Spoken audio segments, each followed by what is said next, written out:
নমস্কার সম্মানীয় দর্শক মণ্ডলী, সমস্ত শিক্ষক সাথী, সমস্ত ক্যান্টিন এইড বিভাগের কর্মী এবং পেনশন হোল্ডারগণ।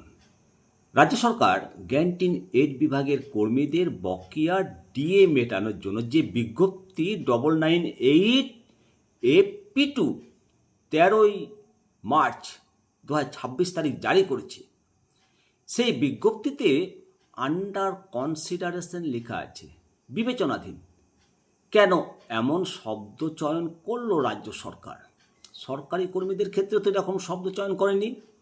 তাদেরকে তো 31 মার্চ 2026 মধ্যে ডিএ পেমেন্ট করে দিল, অথচ ক্যান্টিন এইড বিভাগের ক্ষেত্রে আন্ডার কনসিডারেশন এবং এখনও পর্যন্ত ডিএটা মেটায়নি। কেন কেন আন্ডার কনসিডারেশন, কেন এমন শব্দবন্ধ ব্যবহার করা হয়েছে? এই প্রশ্নের উত্তর খুঁজব। অবশ্যই সমস্ত দর্শক মণ্ডলী, আপনাদেরকে অনুরোধ করব আজকের প্রতিবেদনে আমার আলোচনার সঙ্গে আপনি যদি সহমত না হন, অবশ্যই কমেন্ট সেকশনে সহমত না হওয়ার কারণ অবশ্যই আপনি ব্যাখ্যা করবেন। তো চলুন, 998 AP2 এই যে মেমো নাম্বার 13 মার্চ 2026, আমি প্রথমেই বলবো এই মেমো নাম্বার অবশ্যই 5 ফেব্রুয়ারি 2026 সুপ্রিম কোর্টের রায়ের সরাসরি প্রতিফলন। কেননা সুপ্রিম কোর্ট স্পষ্টভাবে জানিয়েছে যে ডিএ কোনো বিবেচনা নয়, কোনো আন্ডার কনসিডারেশন নয়, এবং কোনো করুণা নয়, কোনো দয়া নয়, কোনো ভিক্ষা নয়। এটা একমাত্র লিগ্যালি এনফোর্সেবল রাইট, আইনি অধিকার।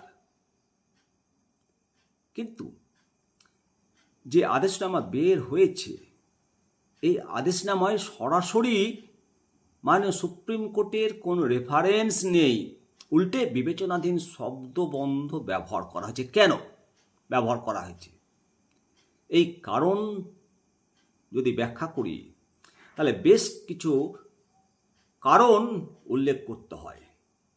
অ্যাকচুয়ালি সুপ্রিম কোর্টের যে আদেশ, সেই আদেশের যা সারসংক্ষেপ আপনারা জানেন যে মাননীয় জাস্টিস সঞ্জয় কারোল এবং মাননীয় জাস্টিস প্রশান্ত কুমার মিশ্রের বেঞ্চ 2008 থেকে 2019 সালের বকেয়া ডিএ মিটিয়ে দেওয়ার নির্দেশ দিয়েছে, এবং বকেয়া ডিএ 25% 31 মার্চ 2026 মধ্যে মিটিয়ে দিতে হবে, এবং 25% মিটিয়ে দেওয়ার পর বাকি 75% মেটানোর জন্য মাননীয় জাস্টিস ইন্দু মালহোত্রার নেতৃত্বে একটা উচ্চ পর্যায়ের কমিটি গঠন করা হয়েছে, যা বকেয়া টাকার পরিমাণ এবং পরিশোধের সময়সূচি নির্ধারণ করবে। এখানে মনে রাখতে হবে যে আদালত স্পষ্টভাবে বলেছে, আর্থিক সংকটের অজুহাতে বকেয়া দিয়ে আটকে রাখা যায় না কোনো মতেই। কেন? কারণ এটি কর্মীদের লিগাল এনফোর্সেবল রাইট। আদেশে সরাসরি সুপ্রিম কোর্টের নাম নেই কেন, রেফারেন্স নেই কেন? এটা সব থেকে বড় কোশ্চেন প্রত্যেকটা শিক্ষক, ক্যান্টিন এইড বিভাগের কর্মী এবং পেনশন হোল্ডারদেরকে কুড়ে কুড়ে খাচ্ছে। আসলে এর যদি উত্তর খুঁজি, তাহলে সাধারণত সরকারি স্মারকলিপি বা মেমোরান্ডাম প্রশাসনিক পদ্ধতিতে জারি করা হয়। যেহেতু সুপ্রিম কোর্ট সরকারকে বকেয়া ডিএ মেটানোর পদ্ধতি এবং হিসেব তৈরি করার নির্দেশ দিয়েছে, তাই এই সরকারি আদেশটি সেই নির্দেশের প্রশাসনিক বাস্তবায়ন মাত্র। সাধারণত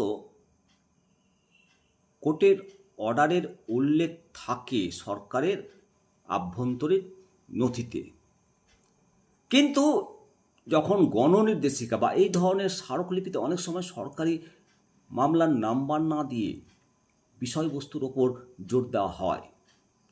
এখানে আন্ডার কনসিডারেশন এই শব্দবন্ধ কেন ব্যবহার করা হচ্ছে, কী কারণে বলা হচ্ছে? অ্যাকচুয়ালি এই যদি উত্তর খুঁজি, তাহলে এই যে আন্ডার কনসিডারেশন শব্দটি আইনি লড়াই শেষ হওয়ার পর বকেয়া ডিএ মিটিয়ে দেওয়ার প্রশাসনিক প্রক্রিয়া শুরু হওয়াকে বোঝাতে ব্যবহার করা হয়েছে। হ্যাঁ, কারণ রাজ্য সরকার বলছে তথ্যের সংকলন 2008 থেকে 2019 সালের মধ্যে বহু কর্মী অবসর নিয়েছে, মারা গেছেন।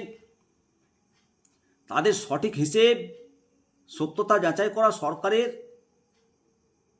কাজ।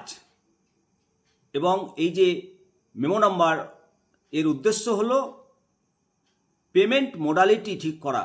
সুপ্রিম কোর্ট 25% মেটানোর নির্দেশ দিলেও বাকি 75% কবে কিভাবে দেওয়া হবে তার রূপরেখা তৈরি করা সরকারের প্রশাসনিক সম্মতির সাপেক্ষ, যদিও তা আদালতের মনিটরিং কমিটির নজরে থাকবে। এবং জানা গেছে যে রাজ্য সরকার 8 এপ্রিল 2026 তারিখে আবার একটা নতুন আবেদন করেছে, একটা মডিফিকেশন অ্যাপ্লিকেশন করেছে। তাতে যতটুকু জানতে পারা যাচ্ছে যে তহবিলের অভাব এবং নির্বাচনী ব্যয়ের কারণ দেখিয়ে ডেট এক্সটেনশনের আর্জি জানানো হয়েছে। যেটুকু জানা যাচ্ছে যে এই বকেয়া ডিএ মেটানোর সময়সীমা 31 মার্চ 2026 পর্যন্ত বাড়ানোর আবেদন করেছে রাজ্য সরকার।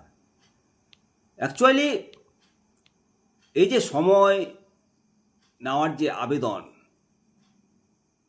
এবং সরকার যেটা জানাচ্ছে যে আর্থিক এবং প্রশাসনিক প্রতিকূলতার কথা তুলে ধরা হচ্ছে, পুরাতন নথিপত্র ডিজিটাইজ করার কথা এবং সমগ্র প্রশাসনিক প্রক্রিয়াটি সম্পন্ন করার ক্ষেত্রে লজিস্টিক বাধার কথা উল্লেখ করেছেন। অ্যাকচুয়ালি রাজ্য সরকার ইচ্ছে করে কিছুটা সময় বাঁচানোর কৌশল।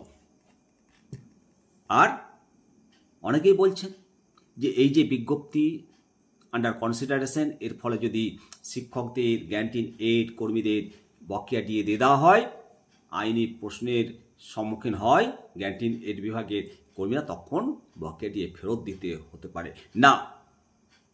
মাননীয় সুপ্রিম কোর্ট সে কথা বলেনি। মাননীয় সুপ্রিম কোর্ট কর্মীদের ক্ষেত্রে এটা এনফোর্সেবল রাইট বলেছে। আর সেই রাইট আদালত যখন দিয়েছে, এটা রাজ্য সরকার বা পরবর্তীতে কোনো আইনি চ্যালেঞ্জের মুখোমুখি হলে সেটা কখনোই খর্ব হবে না বা কেউ খর্ব করতে পারে না। অবশ্যই আমরা আমাদের অধিকারের ডিএ পাবই, সেটা দেরিতে হলেও পাবই, এবং শিক্ষকরা সেটা আদায় করবেই।